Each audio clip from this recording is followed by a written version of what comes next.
I stood in my childhood bedroom at 6 in the morning, holding a piece of paper that changed everything.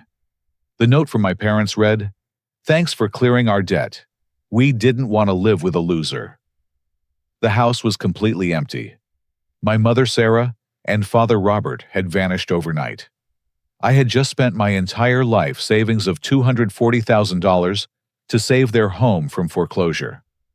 Any normal person would be crying right now.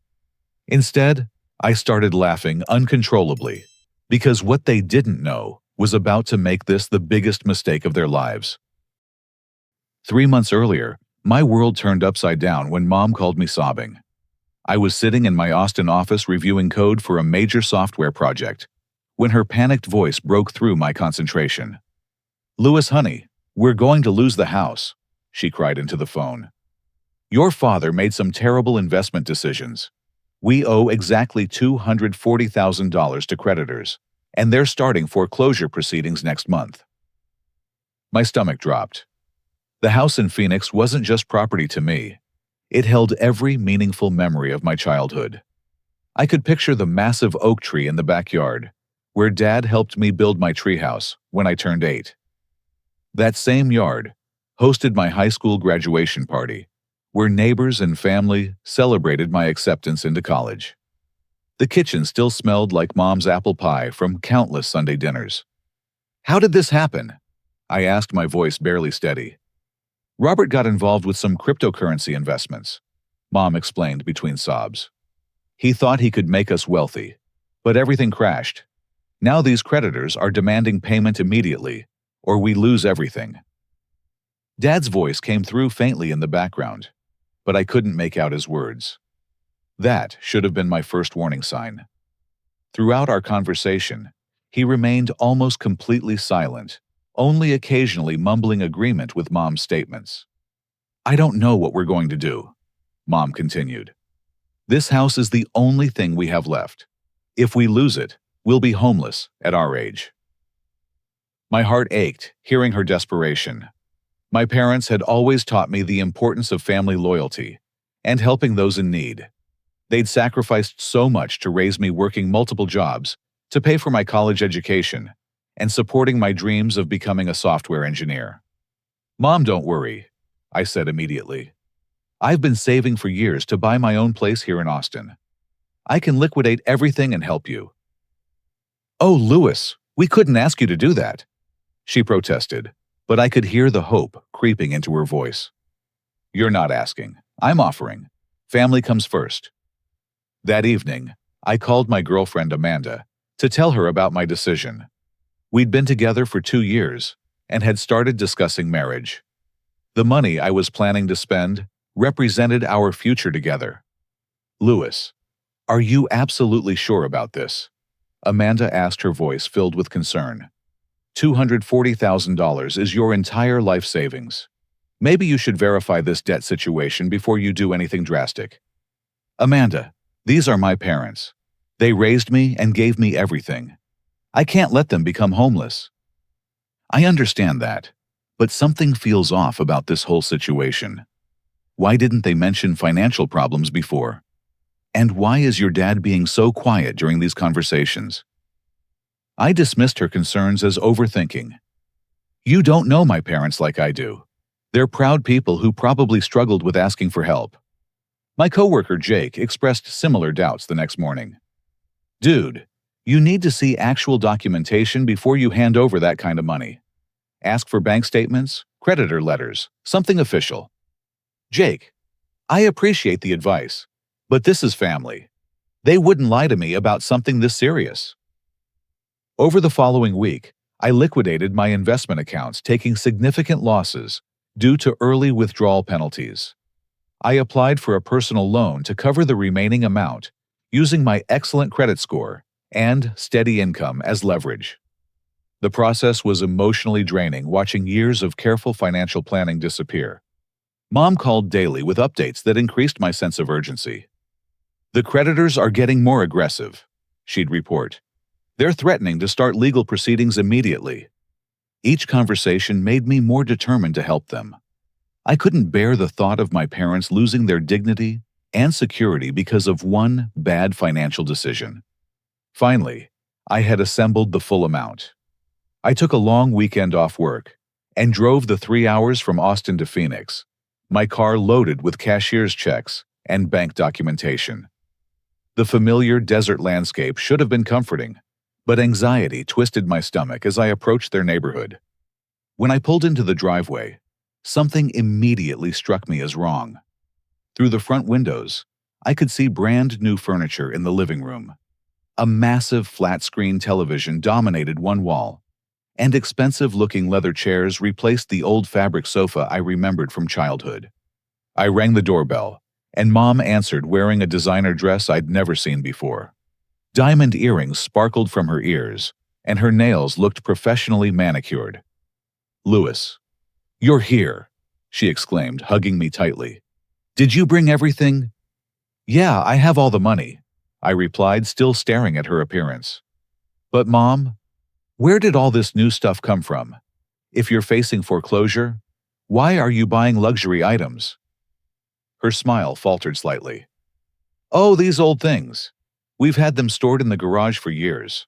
We finally decided to bring them inside to make the house look nice for potential buyers, just in case we can't save it." The explanation felt hollow, but I wanted to believe her. Dad appeared from the kitchen, avoiding direct eye contact as usual. He looked uncomfortable, constantly checking his phone and glancing toward the windows. "Where are the creditor letters?" I asked. "I'd like to see the official documentation before I make the payments." "Oh, honey, all that paperwork is so confusing and depressing," Mom said quickly. "Why don't we just focus on solving the problem? You have the money, right?" "Yes, but I need to understand exactly who we're paying and how the process works." Dad finally spoke up. "Louis, the situation is complicated. There are multiple creditors involved, and some of them aren't the kind of people who send official letters. If you really want to help us, we need to handle this quickly and quietly." His words sent a chill down my spine, but Mom immediately jumped in with more emotional manipulation.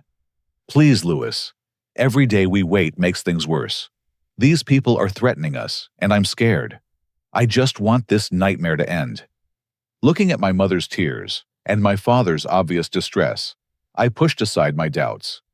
I handed over the cashier's checks, totaling exactly $240,000. Mom hugged me fiercely, crying with what seemed like genuine relief. "Thank you, baby. You saved our family. You saved our home." I stayed for dinner, noting several more expensive items around the house. New kitchen appliances, costly artwork on the walls, and Dad's brand new smartphone all contradicted their claims of financial desperation. When I mentioned these observations, they had explanations for everything. "The appliances were a gift from your Aunt Carol before she moved to Florida," Mom explained. "The artwork came from a garage sale, and Robert's old phone finally broke, so he had to buy a replacement." That night, I slept in my old bedroom surrounded by childhood memories. My Star Wars posters still covered one wall, and my high school trophies lined the bookshelf. Despite my parents' gratitude and the successful resolution of their crisis, something felt fundamentally wrong about the entire situation. I woke up the next morning, determined to get clear answers about exactly how they planned to use the money and when the debt would be officially resolved. But when I walked into the kitchen for breakfast, I discovered luxury shopping bags from high-end stores piled on the counter. "Mom, what's all this?" I asked, pointing to bags from stores like Nordstrom and Williams-Sonoma. Her face went white. "Oh, those are just some things we bought yesterday after you gave us the money. We wanted to celebrate a little bit." "You celebrated by spending my money on shopping sprees. I thought this was supposed to pay creditors to prevent foreclosure." Dad emerged from the garage carrying more shopping bags. When he saw me standing there, his expression shifted from contentment to panic. "Louis, let me explain." He started, but I was already examining the bags. Designer clothes, expensive electronics, luxury kitchen gadgets, and jewelry filled multiple shopping bags. The receipts showed thousands of dollars spent the previous evening at upscale malls. "This is how you used my life savings." I asked, my voice rising with each word. shopping for luxuries while claiming you're facing homelessness. The confrontation I'd been avoiding was finally here, and everything was about to unravel. "Sit down, Lewis." Dad said, his voice heavy with resignation. "We need to tell you the truth." My legs felt weak as I sank into one of their expensive new dining chairs. Mom twisted her hands nervously, while Dad paced across the kitchen tiles. "We weren't exactly honest about the debt situation." Mom began, her earlier tears replaced by a defensive edge. "We're not losing the house to foreclosure from traditional creditors." "Then what the hell is going on?" I demanded. Dad stopped pacing and faced me directly for the first time in months. "I got involved in cryptocurrency trading last year. Started small, but when I saw other people making huge profits, I invested more. Then, I invested our savings. Then, I took out a home equity loan." My stomach lurched. "How much did you lose?" "Everything," he admitted. "Our retirement fund, the equity loan money, even credit card cash advances. I kept chasing bigger profits thinking I could win back what I'd lost." "But the $240,000, I said slowly, "that wasn't for creditors, was it?" Mom jumped in. "When Robert lost everything, he panicked and borrowed money from his brother Marcus to try to recover our losses. Marcus runs a private lending business in Las Vegas." "Private lending," I repeated. "You mean loan sharking?" "Marcus isn't like that," Dad protested weakly. "He's family, but he operates differently than banks. He lends money to people who can't get traditional loans." And when the cryptocurrency investments failed again, I asked, already dreading the answer. "Marcus started getting impatient about repayment," Mom said. "He gave us deadlines and started showing up at the house unexpectedly. The threats were getting more serious." I felt physically sick. "So you made me pay off your gambling debts to dangerous criminals?" "We were protecting you," Dad insisted. "Marcus knows where you work, knows about Amanda. If we hadn't paid him, he would have come after all of us. You manipulated me into cleaning up your mess with criminals without even telling me the real situation." Mom's voice turned harsh. "We gave you life, Lewis. We raised you and put you through college. The least you could do is help us when we really needed it." Before I could respond, heavy footsteps echoed across the front porch. Dad's face went white as someone knocked loudly on the door. "That's Marcus," Dad whispered. "He's coming to collect the money." The man who entered their living room looked nothing like what I expected from Dad's family descriptions. Marcus stood about 6 feet 4 inches tall with graying hair and cold blue eyes, expensive suit gold watch, and an air of quiet menace that made my skin crawl. "Robert, Sarah," he said, his voice surprisingly soft. "I hear we have some good news about my money." "Yes, Marcus," Mom said quickly. "Lewis came through for us. We have your full payment ready." Marcus turned his attention to me, studying my face with uncomfortable intensity. "You must be the successful son I've heard about. Software engineering, right? Nice steady income in Austin." I nodded, not trusting my voice. "Your parents speak very highly of your loyalty to family," Marcus continued. "Not many young men would sacrifice their entire savings to help their parents out of a difficult situation." "I wasn't given complete information about the situation," I replied carefully. Marcus smiled, but it didn't reach his eyes. "Family situations are always complicated. The important thing is that Robert and Sarah can sleep peacefully tonight, knowing their debt is resolved." Dad handed Marcus an envelope containing most of the cashier's checks I'd provided. Marcus counted through them methodically, making notes in a small leather book. "This covers the principal amount we discussed," Marcus said. "However, there's been some interest accumulation during the extended payment period." "Interest?" Dad asked nervously. "Robert, when you borrowed this money 6 months ago, we agreed on specific terms. The delays in payment have resulted in additional charges. Standard business practice." My heart sank. "How much additional money?" Marcus consulted his leather book. $50,000 in interest and late fees."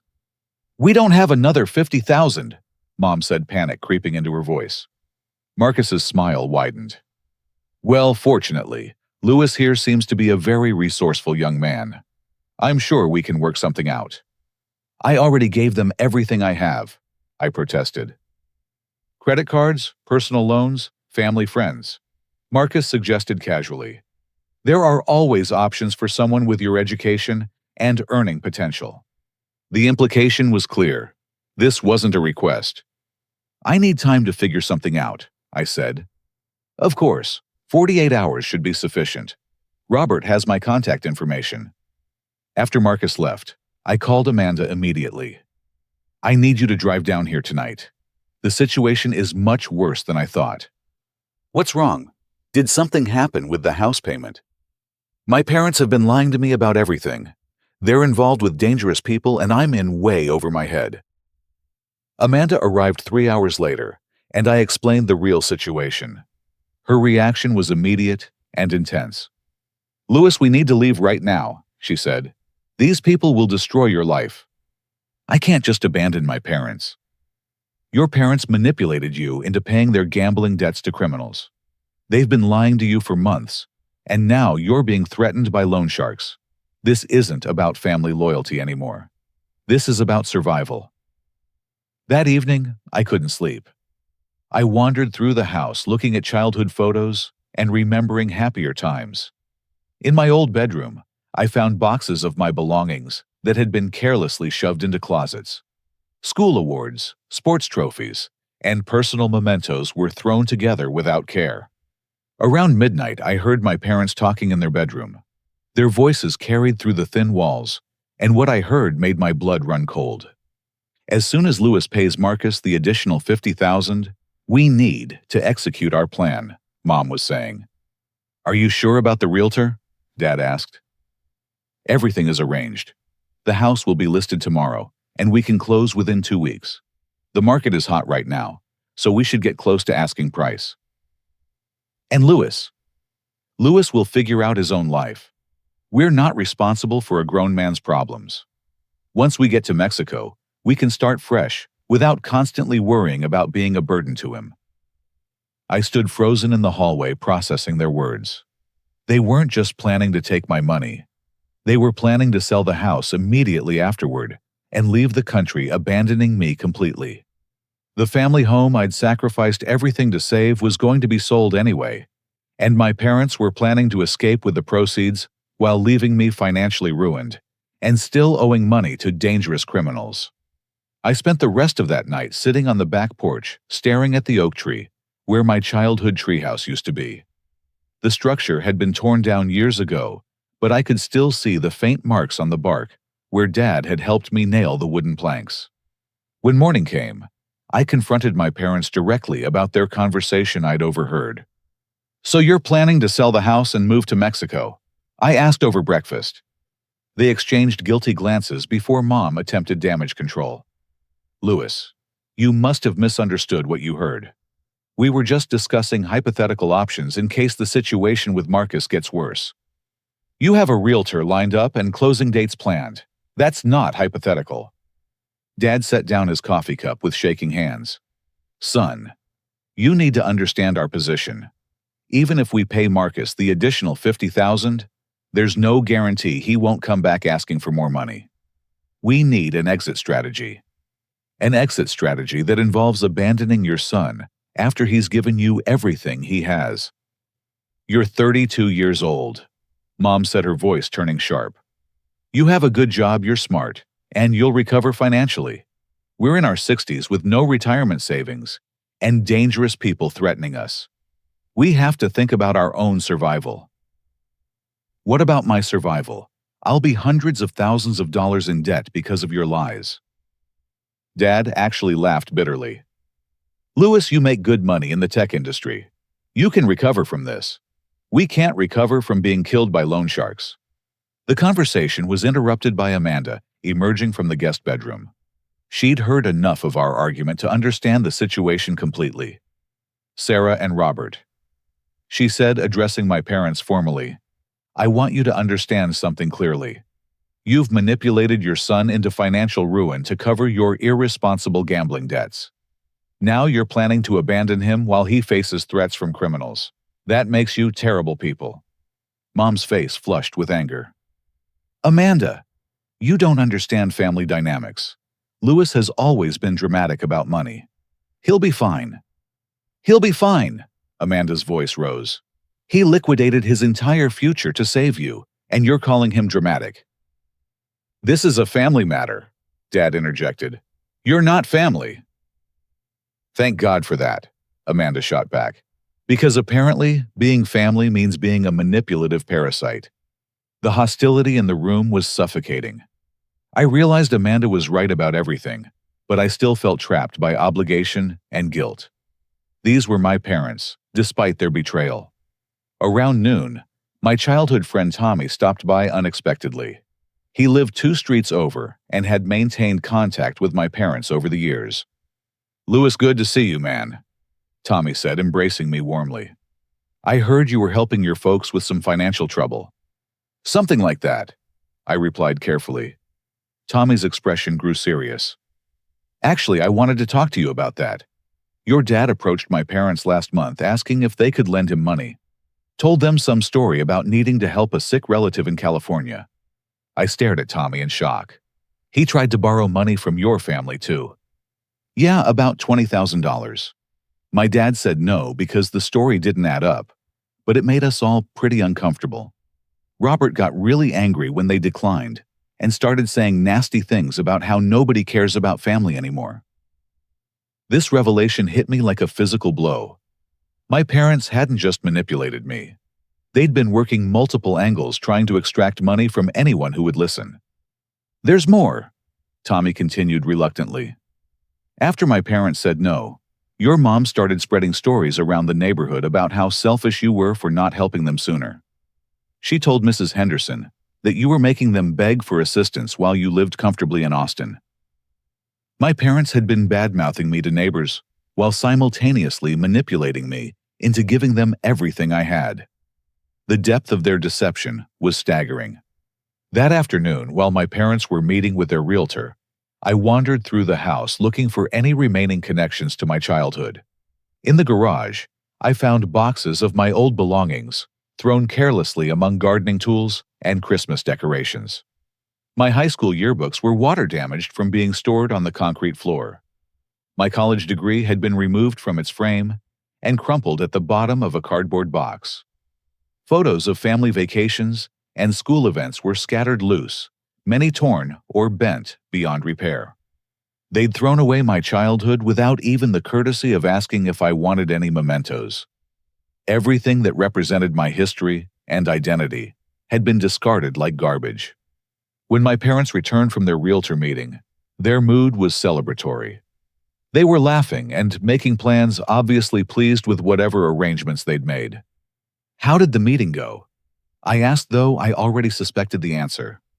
"Oh, just exploring our options," Mom said vaguely. "We want to be prepared for any situation. When are you listing the house?" Dad hesitated. "Louis, we haven't made any final decisions about anything. Let's focus on resolving the situation with Marcus first." But their excitement was obvious. They'd already committed to selling the house and leaving me to deal with the consequences alone. That evening, Amanda pulled me aside for a serious conversation. "Louis, I love you, but I can't be part of this anymore. If you give your parents another penny, I'm done. I can't watch you destroy yourself for people who don't care about you. Amanda, please try to understand. They're still my parents. Being related to someone doesn't give them the right to abuse you financially and emotionally. You're being manipulated, and I can't be part of it." "So you're giving me an ultimatum?" "I'm trying to save you from making a mistake that will ruin your life. But if you can't see what they're doing to you, then there's nothing more I can do." She was right, but admitting it felt like betraying everything I'd been raised to believe about family loyalty. Later that night, I overheard another phone conversation between my parents. This time, they were talking to someone about travel arrangements and banking procedures for transferring money internationally. "The flights are booked for next Wednesday," Mom was saying. "We'll have everything liquidated and transferred by then." What about the house closing? Dad asked. The buyers are eager to move quickly. They can close early if we accept their offer. We might have to reduce the price slightly, but we'll still clear over $400,000 after paying off the legitimate mortgage. My heart sank. They were going to make an enormous profit selling the house I'd saved for them, while I faced financial ruin and threats from Marcus. Around 2 in the morning, I heard car doors slamming outside. Through the bedroom window, I saw Marcus approaching the front door with 2 other men I didn't recognize. This wasn't a social visit. Dad answered the door in his bathrobe, immediately stepping aside to let Marcus and his associates enter. I crept to the top of the stairs where I could hear their conversation. "Robert, I hope you have good news about my additional compensation," Marcus said calmly. "Louis is working on getting the money together," Dad replied nervously. "He just needs a little more time." Time is a luxury in my business. Your son seems reluctant to prioritize family obligations. He'll come through. He always does what's right for family. Marcus laughed coldly. Perhaps Louis needs additional motivation to understand the seriousness of this situation. It would be unfortunate if his employer in Austin received information about his association with gambling debts and loan sharks. Technology companies are very sensitive about their employees' financial stability. The threat was clear. Marcus wasn't just targeting me financially. He was threatening my career and my entire future. Additionally, Marcus continued, I've taken the liberty of researching your son's address in Austin. Nice neighborhood, good property values. It would be a shame if anything happened to compromise his security there. I crept back to my bedroom, my hands shaking with fear and rage. My parents had not only manipulated me into paying their debts to dangerous criminals, but those criminals were now threatening every aspect of my life. The next morning, Mom approached me with crocodile tears and emotional manipulation. Louis, honey, I know the situation is difficult, but Marcus is getting more aggressive. He's threatening all of us now, including Amanda. You're the only one who can resolve this situation and keep our family safe. By giving him another $50,000, I don't have... You can use credit cards, take out another loan, maybe borrow against your car. There are options if you really want to protect your family. The word family rang hollow now. My real family was Amanda, Tommy, and the people who actually cared about my well-being. These people were strangers who happened to share my DNA. But Marcus's threats were real, and I felt trapped between impossible choices. Pay money, I didn't have to protect people who'd betrayed me, or refuse, and face serious consequences that could destroy my career and endanger my life. Either way, I was going to lose everything. That afternoon, I made a decision that felt like swallowing poison. I called my credit card companies and applied for cash advances, knowing the interest rates would be astronomical. I also contacted my bank about extending my existing personal loan. Amanda watched me make these calls with a mixture of heartbreak and disgust. "You're really going to do this?" she asked. "You're going to give them more money after everything they've done?" "I don't have a choice. Marcus is threatening my job, my home, everything. If I don't pay, he'll destroy my life anyway." Louis, listen to yourself. You're making decisions based on fear and manipulation. These people have convinced you that destroying yourself financially is your only option. Then what would you do? I snapped, my stress and exhaustion boiling over. Let them kill us. Let Marcus destroy my career. Tell me what the perfect solution is, Amanda. The perfect solution is to call the police and report criminal extortion. The perfect solution is to walk away from people who treat you like an ATM machine. They're my parents. No, they're not. Parents don't do this to their children. Parents protect their kids. They don't sacrifice them to save themselves. She was absolutely right, but I felt paralyzed by years of conditioning about family obligation and guilt. By evening, I'd managed to secure another $50,000 through various credit sources. The debt I was taking on would take years to pay off, even with my good salary. But Marcus's threats left me feeling like I had no alternatives. When I called Dad to tell him I had the additional money, his relief was palpable. "Louis, you're saving all our lives," he said dramatically. "I know this is hard, but you're doing the right thing for family. Just tell Marcus I'll have the money by tomorrow evening." Actually, he wants to meet at the house tomorrow morning to finalize everything. He likes to handle these transactions personally. That night, I barely slept. Amanda lay beside me, but we hadn't spoken since our argument earlier. The distance between us felt insurmountable, and I knew our relationship was falling apart because of my parents' manipulation. Around midnight, I got up to get water from the kitchen. As I passed my parents' bedroom door, I heard voices again. Unable to resist, I pressed my ear to the door. "Once Louis pays Marcus tomorrow, we need to move immediately," Mom was saying. "The realtor confirmed we can close on Friday if we accept the buyer's offer." "What about Louis?" Dad asked. "What about him? He's 32 years old. It's time he learned to handle his own problems without running to Mommy and Daddy." "But he just saved our lives by paying Marcus." Mom laughed harshly. "He saved our lives by doing what children are supposed to do for their parents. We raised him. We fed him. We put him through school. He owes us everything he has. Don't you feel bad about leaving him with all this debt? Robert Louis makes excellent money in the technology industry. He'll recover from this within a few years. Meanwhile, we'll be living comfortably in Mexico with enough money to last us the rest of our lives. He's going to hate us. He'll get over it. Children always forgive their parents eventually. Besides, once we're in Mexico, it won't matter what he thinks. What if he tries to contact us? We'll change our phone numbers and use different names when we set up our new life. Louis is smart, but he's not going to track us down internationally. We'll be free." The callousness of their conversation destroyed any remaining illusions I had about their love for me. They viewed me as nothing more than a financial resource to be exploited and discarded. But something else in their conversation caught my attention.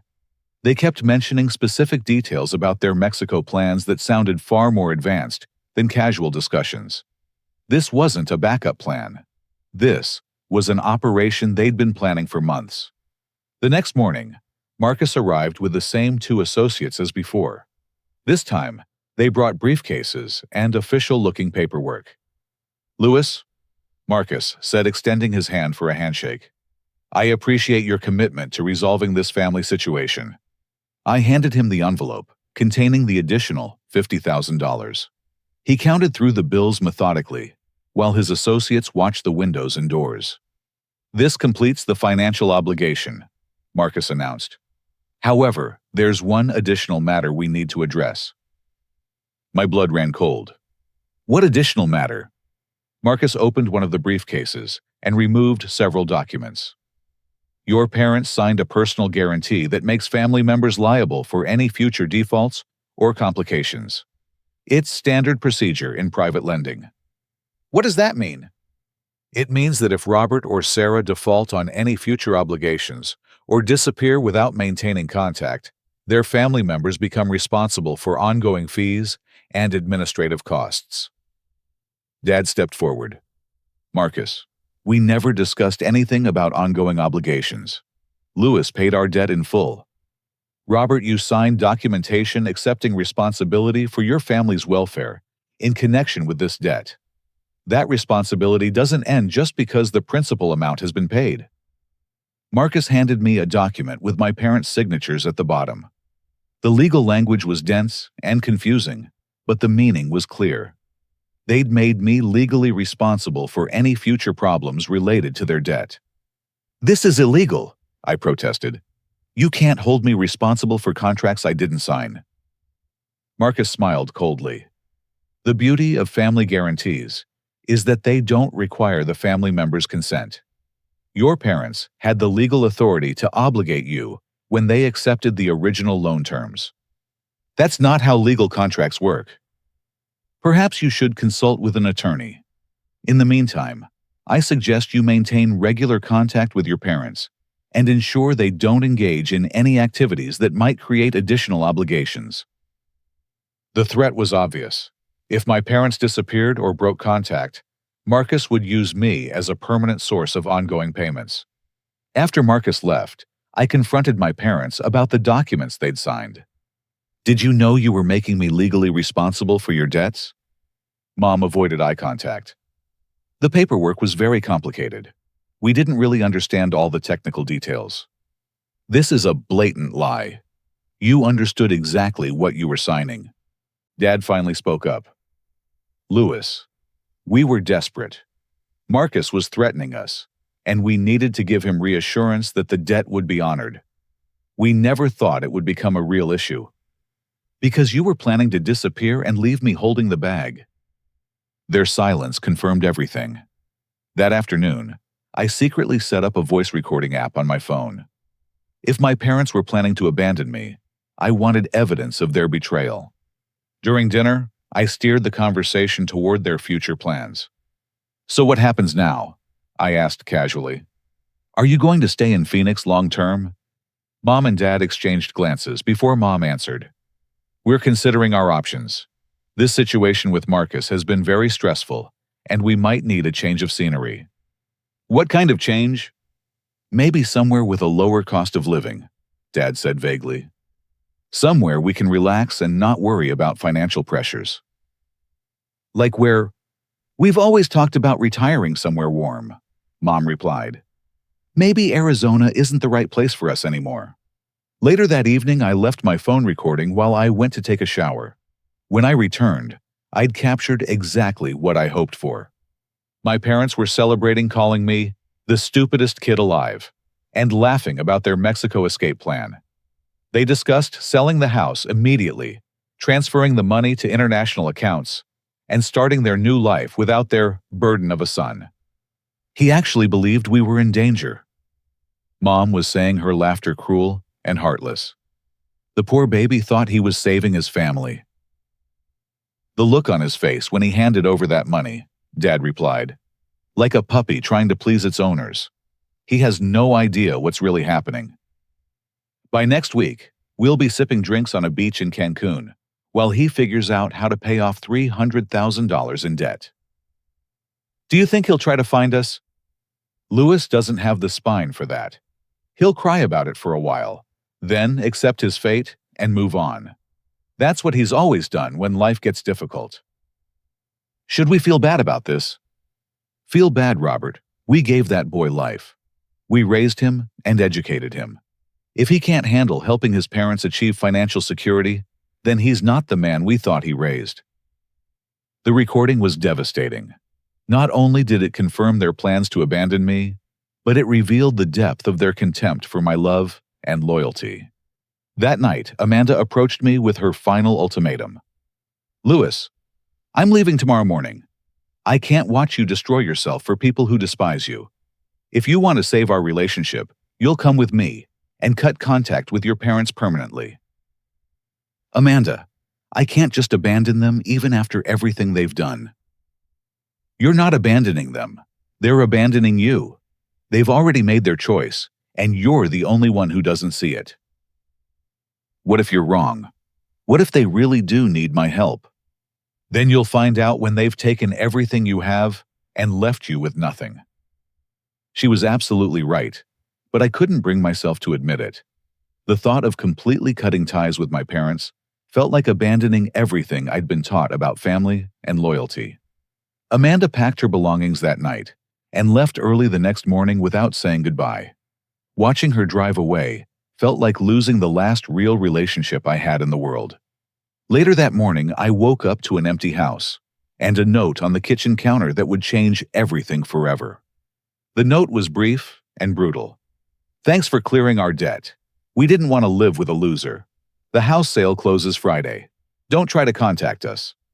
Beneath the note, they'd left 2 first-class plane tickets to Cancun, with their names on them departing that very morning. It was a deliberate insult, showing me exactly where they were going with my money. I called their phone numbers immediately, but both lines had been disconnected. I searched the house frantically and discovered they'd taken everything valuable. Jewelry, electronics, important documents, even family photo albums had disappeared overnight. My childhood bedroom had been stripped bare. The posters, trophies, and personal mementos I'd left behind were gone. They'd even taken the baseball cards and comic books I'd collected as a kid, probably to sell for whatever small amount they could get. The financial reality hit me like a freight train. I was now carrying over $300,000 in debt, between credit cards, personal loans, and the money I'd liquidated from investments. With interest rates and fees, my minimum monthly payments would consume most of my salary for years to come. I called my bank to stop payment on any remaining checks, but it was too late. My parents had cashed everything immediately after receiving it. I also called my credit card companies to report the fraud, but since I'd voluntarily taken the cash advances myself, there was no grounds for dispute. Amanda didn't answer when I called her repeatedly. She'd warned me exactly what would happen, and I'd chosen to believe my parents instead of her. The betrayal of losing both my parents and my girlfriend in 24 hours was devastating. Tommy found me that afternoon sitting on the front porch, staring at the empty driveway where my parents' cars used to be parked. "Louis, what happened? I saw moving trucks here this morning." I explained the entire situation from the original debt scam to their overnight disappearance. Tommy listened with growing anger and disbelief. "Those bastards," he said finally. "I can't believe they actually did this to you. I should have listened to everyone who tried to warn me. You were trying to help your family. Nobody expects their parents to betray them like this." Tommy offered to let me stay at his place while I figured out next steps, but I couldn't bring myself to leave the house yet. Despite everything, it still felt like home. Over the following days, I discovered the full extent of my parents' deception. They'd been planning this escape for months, maybe longer. I found evidence of international money transfers, travel documents, and real estate research about properties in Mexico. They'd also been spreading lies about me throughout the neighborhood. Mrs. Henderson stopped by to express sympathy for my financial irresponsibility that had forced my parents to sell their home. According to the stories my parents told, I was a selfish son who'd refused to help until the last minute, forcing them to liquidate their assets to survive. The neighbors believed my parents were the victims of their ungrateful child. The truth about their manipulation and fraud didn't matter because they'd controlled the narrative completely. I took a leave of absence from work to deal with the emotional and financial crisis. My job performance had been suffering for weeks due to stress, and I needed time to figure out how to rebuild my life. Jake called regularly to check on me, offering both emotional support and practical advice about managing debt. He helped me create a budget that would allow me to make minimum payments while maintaining basic living expenses, but it would take at least 10 years to fully recover financially. Amanda finally returned my call after a week of silence. "Louis, I heard about what happened. I'm sorry. You tried to warn me. I should have listened. I wanted to be wrong. I really hoped your parents would prove me wrong. They're gone. They took everything and disappeared. Where are you staying?" "Still at their house. I know it's pathetic, but I can't afford to move right now with all this debt." The house they were going to sell. I realized I hadn't even thought about the house sale they'd mentioned. In my shock over their abandonment, I'd forgotten about the buyers they'd lined up. "Amanda, I think they actually sold the house. They mentioned a closing on Friday." "Louis, that was yesterday. If they sold the house, you're living in someone else's property."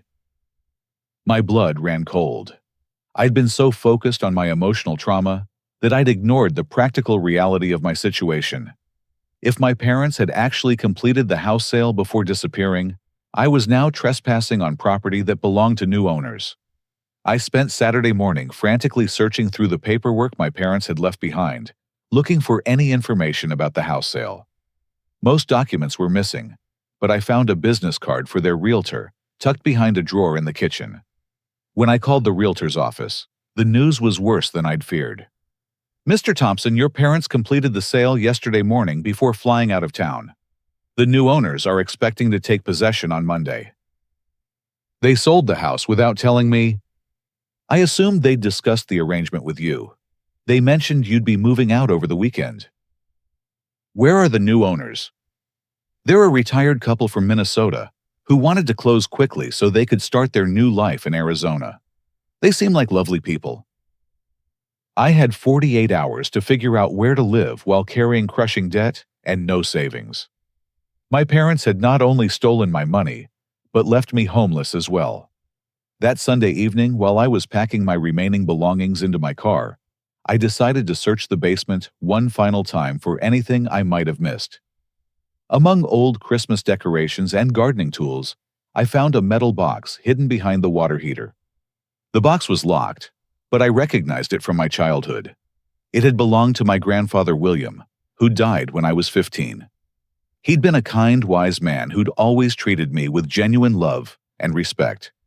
I broke the lock with a screwdriver and found documents I'd never seen before. Property deeds, legal papers, bank statements, and a letter addressed to me in my grandfather's handwriting. The letter was dated just 2 months before his death and began, "Louis, if you're reading this, it means your parents have probably tried to do something dishonest with the house. I want you to know the truth about your inheritance." My hands shook as I continued reading. According to my grandfather's letter, he'd never actually given my parents full ownership of the property. Instead, he'd set up a legal trust that gave them the right to live in the house for their lifetime, but ownership would transfer to me when I turned 30. I was 32 years old. According to these documents, I'd been the legal owner of the house for 2 years without knowing it. The implications were staggering. My parents hadn't owned the property they'd just sold. They'd committed fraud by selling property that legally belonged to me. The sale they'd completed was completely invalid, and the innocent buyers had unknowingly purchased a house that wasn't legally theirs to buy. But more importantly, I finally had leverage against my parents for the first time since this nightmare began. I spent that entire night reading through my grandfather's documents. The trust he'd established was ironclad and legally binding. My parents had been living in my house for 2 years, while manipulating me into believing they owned it. The next morning, I called the real estate attorney, whose name appeared on my grandfather's paperwork. Fortunately, he was still practicing and remembered my grandfather well. "Mr. Thompson, I've been wondering when someone would contact me about that trust," the attorney said. "Your grandfather was very specific about his intentions. He didn't want your parents to have the ability to sell or mortgage the property. So the sale they completed is invalid. Completely invalid. They had no legal authority to sell property they didn't own. The buyers will need to be compensated, and the transaction will need to be reversed." What about the money they received from the sale? That money was obtained through fraud. If they've left the country with those proceeds, they've committed multiple felonies, including wire fraud and theft. This was the first piece of good news I'd received in months. Not only could I reclaim the house, but my parents had unknowingly committed serious federal crimes that could result in extradition and imprisonment. The attorney agreed to handle the legal process of reversing the fraudulent sale. He also recommended contacting the FBI about my parents' flight to Mexico with the stolen proceeds, since international financial crimes fell under federal jurisdiction. I also discovered additional documents in my grandfather's box that revealed the house's current market value. Recent property assessments showed it was now worth approximately $450,000, significantly more than my parents had sold it for. The basement also contained my grandfather's personal safe, hidden behind a false wall panel. Inside, I found $20,000 in cash that he'd saved for emergencies, along with additional family documents and photos that my parents had never shown me. My grandfather's letter continued, "Louis, I know your parents have always struggled with money and responsibility. That's why I structured this trust to protect your inheritance. If they've gotten themselves into financial trouble, remember that their problems are not your problems. You don't owe them your future just because they gave you life." Reading those words felt like getting advice from beyond the grave. My grandfather had understood my parents' character better than I did, and had tried to protect me from exactly the situation I'd fallen into. That afternoon, I contacted a private investigator who specialized in tracking people who'd fled the country to avoid financial obligations. His name was Detective Rodriguez, and he'd worked with attorneys on similar cases involving international fraud. Your parents made several mistakes that will make them easier to track, Detective Rodriguez explained. They used their real names on the plane tickets. They left a paper trail of their Mexico plans. And they probably don't understand how easy it is to monitor financial transactions internationally. What are the chances of finding them? Very high. Mexico cooperates with U.S. authorities on financial crimes, especially when large amounts of money are involved. They also probably don't realize that what they've done constitutes federal crimes that could result in extradition. I hired Detective Rodriguez and provided him with all the information I'd gathered about my parents' escape plans and the fraudulent house sale. Tommy came by that evening to help me move my belongings back into the house while the legal situation was being resolved. The new buyers, Frank and Margaret Peterson, turned out to be understanding people who were more concerned about resolving the situation fairly than placing blame. "We're just relieved to know what really happened," Margaret said when I met them to explain the situation. "We were worried we'd somehow been scammed." "You were scammed, but not by me. My parents committed fraud by selling property they didn't legally own." Frank, a retired accountant, was actually helpful in documenting the financial aspects of my parents' fraud for the legal proceedings. His experience with financial documentation made him a valuable ally in building the case against my parents. Over the following weeks, Detective Rodriguez made rapid progress in tracking my parents' activities in Mexico. They'd been careless about covering their tracks using credit cards and staying in hotels under their real names. They're currently in Puerto Vallarta, living in an expensive resort and spending money freely, he reported. They seem to believe they've successfully escaped any consequences for their actions. "Have they tried to contact me?" "Not according to my monitoring of your phone and email. They appear to be completely cutting ties with their previous life." The attorney also made progress on the legal front. The fraudulent sale was officially voided, and the innocent buyers were compensated through insurance and legal channels. I was restored as the legal owner of the property, which gave me both a place to live and significant equity to help resolve my financial crisis. But the most satisfying development came 3 weeks later, when Detective Rodriguez called with major news. "Louis, your parents tried to take out a mortgage against a property they're purchasing in Mexico, but the Mexican bank discovered their fraudulent sale in Arizona during the background check. All their assets in Mexico have been frozen while authorities investigate the situation." What does that mean?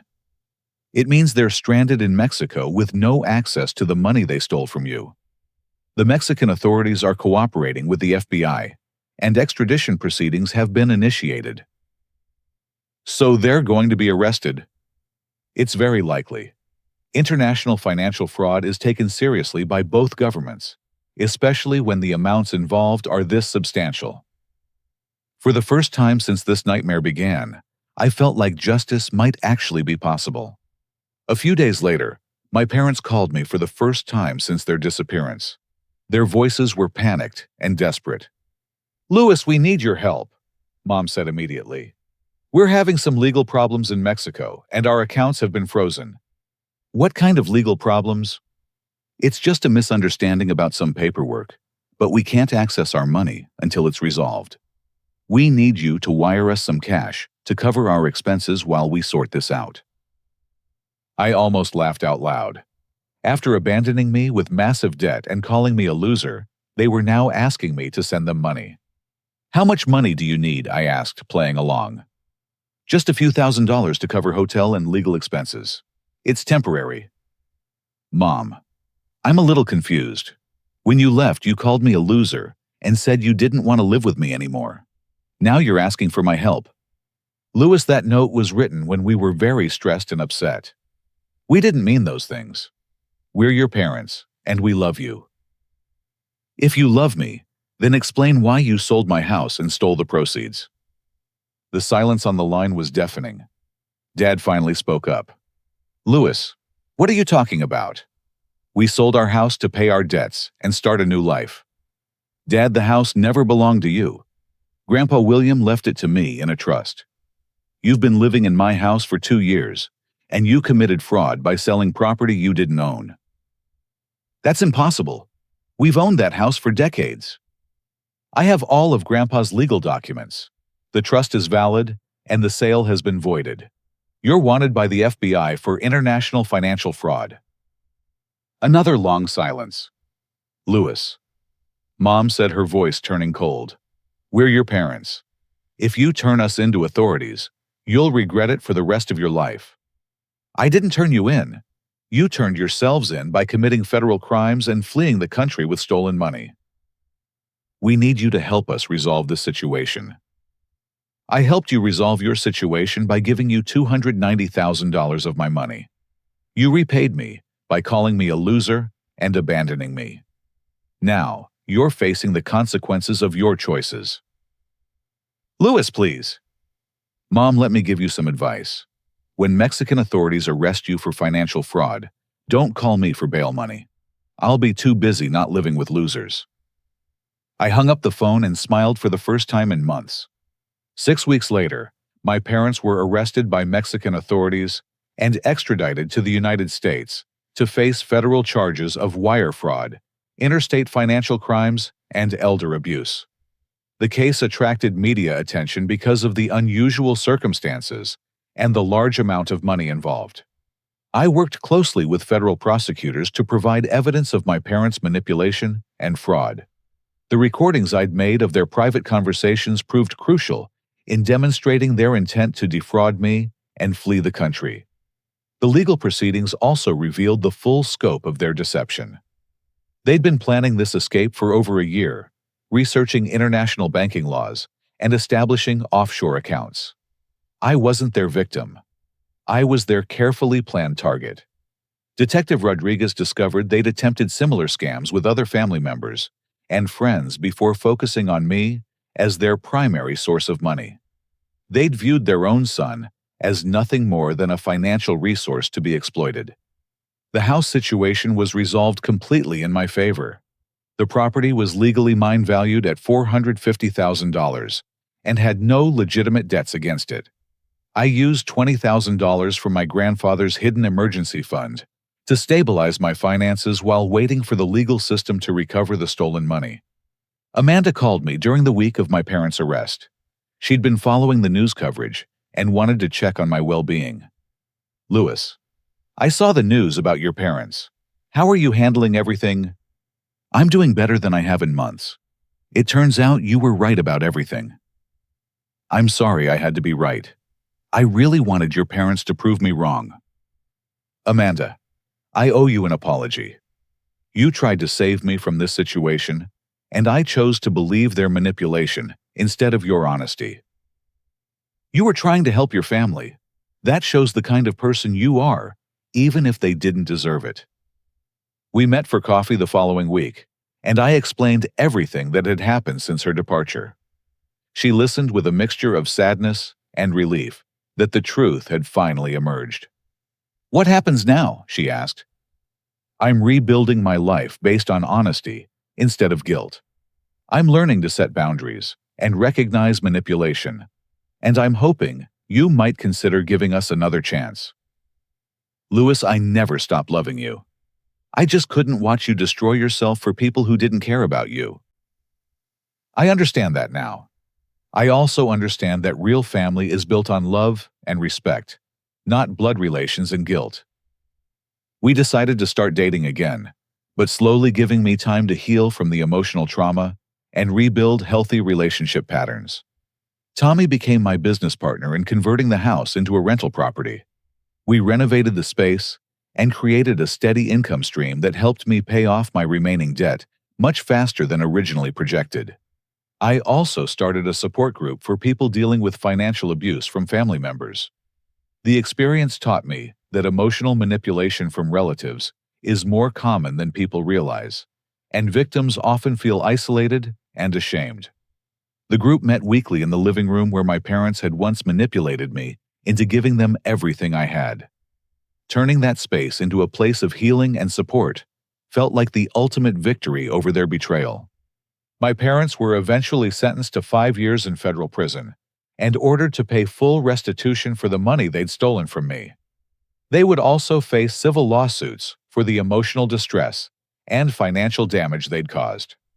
During their sentencing hearing, they asked to speak with me privately. Against my attorney's advice, I agreed to hear what they had to say. "Louis, we're sorry about how everything happened," Mom said, though her apology felt hollow and self-serving. "We were scared and made terrible decisions." "We never meant for things to go this far," Dad added. "We just wanted to solve our problems and maybe start fresh somewhere." By destroying my life and calling me a loser, we were angry and hurt. We felt like you were judging us for our financial mistakes. "I was helping you with your financial mistakes. I gave you everything I had to help you." "We know that now. We're sorry." Their apology felt more like an attempt to manipulate me into advocating for lighter sentences than genuine remorse for their actions. "Mom and Dad, I want you to understand something clearly. You didn't make mistakes. You made deliberate choices to manipulate, lie to, and abandon your own son. You planned this betrayal for over a year." "Louis, we're still your parents." "No, you're not. Parents protect their children and help them grow. You exploited and betrayed me. DNA doesn't make you family. Love and respect make you family." "Will you ever be able to forgive us?" "Forgiveness isn't about pretending you didn't hurt me. Forgiveness is about freeing myself from the burden of your betrayal. I forgive you because I choose to move forward with my life, not because you deserve it." That was the last conversation I ever had with my parents. They served their full sentences and were released on parole, but I maintained no contact with them. They'd burned the bridge of family trust so completely that no relationship was possible. Amanda and I were married 2 years later, in the backyard of my inherited house, beneath the same oak tree where my childhood treehouse had once stood. We invited Tommy Detective Rodriguez, the attorney, who'd helped me reclaim my property, and members of my financial abuse support group. The wedding was small but meaningful, surrounded by people who'd supported me through the worst period of my life. These were my real family, chosen based on love and loyalty, rather than genetics and obligation. For our honeymoon, Amanda and I traveled to Europe, funded by the income from my rental property business. We visited countries I'd always dreamed of seeing, but never thought I could afford after my parents' betrayal. Standing on a bridge in Prague, watching the sunset reflect off the river, I realized how much my life had improved since cutting toxic people out of it. I was financially stable, emotionally healthy, and surrounded by people who genuinely cared about my well-being. The house that my parents had tried to steal became the foundation of my new life. I converted the upstairs into a comfortable home for Amanda and me, while the downstairs provided rental income and meeting space for my support group. Every month, I received a small restitution payment from my parents' prison wages. The amounts were tiny, but they served as a reminder that justice had been served, and their betrayal had consequences. 3 years after their arrest, I received a letter from my mother asking if we could reconcile after her release from prison. She claimed to have found religion and wanted to make amends for her past behavior. I didn't respond. Some betrayals are too fundamental to forgive, and some relationships are too damaged to repair. My parents had shown me exactly who they were when they prioritized their comfort over my well-being, and I believed them. Tommy often asked if I missed having parents or felt sad about cutting them out of my life completely. "I miss having the parents I thought I had," I'd explain. "But I don't miss the people they actually were. My real family is Amanda, you, the people in my support group, and everyone else who treats me with genuine love and respect." The experience taught me that family isn't about blood relations or guilt obligations. Family is about people who support your growth, respect your boundaries, and prioritize your well-being alongside their own. My parents had given me life, but they'd also tried to destroy the life they'd given me. Real parents don't manipulate their children into financial ruin. Real parents don't abandon their kids when times get tough. Real parents don't call their children losers for being loyal and loving. The greatest gift my parents ever gave me was showing me what real love looks like by demonstrating what it doesn't look like. Their betrayal forced me to learn healthy boundaries, recognize manipulation, and build relationships based on mutual respect rather than guilt and obligation. Amanda and I now run a financial counseling service that helps people recover from family financial abuse. We've helped dozens of people recognize manipulation, set boundaries, and rebuild their lives after being exploited by relatives. The work is personally meaningful because it transforms my worst experience into something that helps other people heal and grow. Every person we help represents another victory over the manipulation and betrayal that my parents tried to normalize. On quiet evenings, Amanda and I sit on our back porch planning our future and appreciating the peace that comes from surrounding yourself with people who genuinely care about your happiness. We're expecting our first child next year, and I'm excited to raise a family based on love, honesty, and respect. And my parents taught me everything I needed to know about parenting by showing me exactly what not to do. Our children will grow up knowing they're valued for who they are, not what they can provide. They'll learn that love is demonstrated through actions, not manipulation. Sometimes I wonder if my parents ever regret their choices or miss having a relationship with their son. But their decisions revealed their true character, and I'm grateful to know the truth, rather than living in illusion. The house that they tried to steal has become my sanctuary, filled with genuine love and healthy relationships. The money they stole was recovered through legal proceedings, but more importantly, I discovered that my real wealth comes from the people who choose to love me unconditionally. My grandfather's wisdom, preserved in documents and hidden in a basement safe, ultimately protected me from my parents' betrayal and gave me the foundation to build a better life. His love reached across years to save me when I needed it most. Every morning I wake up grateful for the family I've chosen and the boundaries I've learned to maintain. My parents' betrayal was devastating, but it led me to discover who I really am and what I truly value. The greatest revenge isn't hatred or anger. The greatest revenge is living a happy, healthy life, surrounded by people who treat you the way you deserve to be treated. That's exactly what I'm doing, and I've never been happier. Looking back, I can honestly say that my parents did me a favor by showing their true colors. If they hadn't betrayed me so completely, I might have spent my entire life enabling their manipulation and never learning to build healthy relationships. Now, I wake up every day surrounded by people who love me for who I am, not what I can give them. I've learned to recognize the difference between family obligation and family love. Most importantly, I've discovered that the family you choose is often stronger than the family you're born into. To anyone facing similar manipulation from family members, remember that you don't owe anyone your financial future just because they're related to you. Real family builds you up. They don't tear you down for their benefit. Trust your instincts when something feels wrong, and don't let guilt override your common sense. Set boundaries, protect your resources, and surround yourself with people who demonstrate their love through actions, not demands. Sometimes the greatest act of love is walking away from toxic relationships, even when those relationships involve family. My parents called me a loser for being loyal and generous. Now I'm married to an amazing woman, financially stable, emotionally healthy, and surrounded by genuine love. If that makes me a loser, then I'm proud to lose at their twisted game. The real losers are the people who destroy relationships for money and die alone because they chose greed over love. I chose love, and love won. Have you ever experienced financial manipulation from family members? And how did you handle setting boundaries with people who were supposed to protect you? Share your experiences in the comments below, and let's support each other through these difficult situations. If this story helped you recognize manipulation in your own life, please like this video and subscribe for more content about building healthy relationships and recovering from family trauma. Don't forget to share this with anyone who might need to hear that they deserve better treatment from the people who claim to love them.